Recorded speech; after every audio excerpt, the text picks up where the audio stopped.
عزتمندو د یو کس په باره کې راځي چې د تقریر کولو او استهزاء دا خبره وکړه چې امام صاحب خو په صنف هيږي هغه ته صرف یو څو احادیث یادو نو یو کس یو عالم تراغه او هغه ته دا خبره وکړه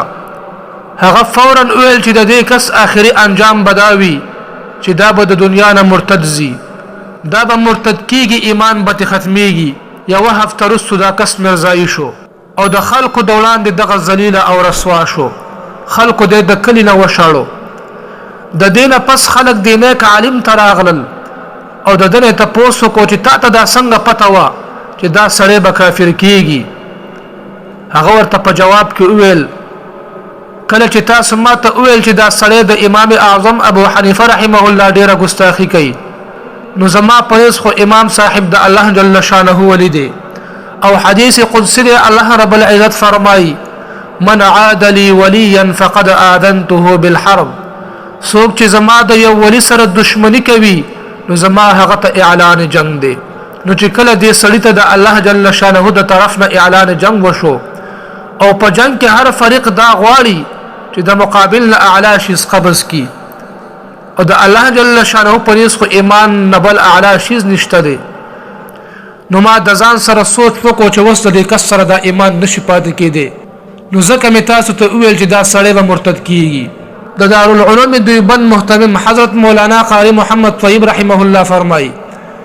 چې یو ځل حضرت مولانا نانوتی رحمه الله شاهجهان پور ته تشریف یوړو او د اسلام د حقانیت په باره کې خلکو ته ډیر وعظ او نصيحت وکړو کله چې د هغه ځای بيدینه خلکو ته پته ولګیدا د خلکو په زړونو کې د مولانا نانوتی رحمه الله ډیر قدر او عزت پروت دی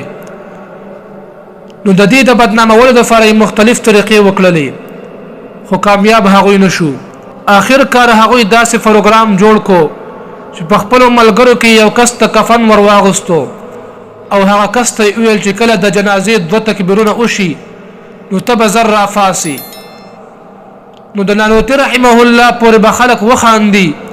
او دی به وشرمېږي چې نانوتی رحمه الله هغه د ژوندي کس چې کوم نه جنازه کړې ده کله چې دوی داسې ترتیب برابر کو نو دا کس په کټ کې واچو او رايوړلو او نانوتی رحمه الله ته ویل چې جناب تاسو په دې مړي باندې جنازه وکړئ د ورته ډیر عذر پیش کو چې ما د فردا جنازه مناسب نه ده خو هغه چالاکی وکړه او هغه ور باندې ډیر اصرار وکړو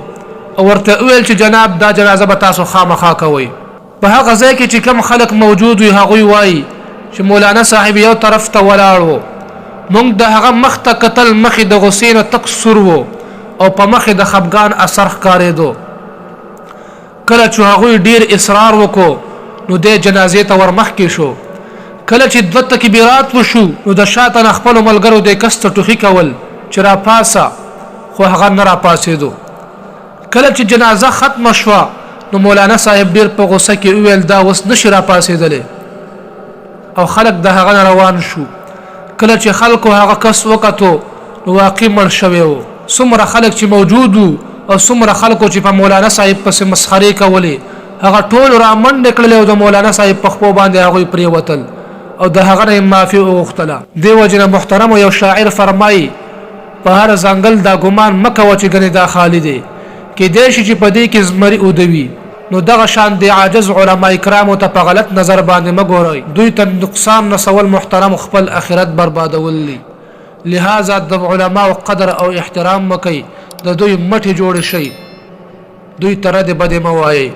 او د دوی سپکاوي او اهانت مکوي غني دنیا او آخرت دواړه برباد شي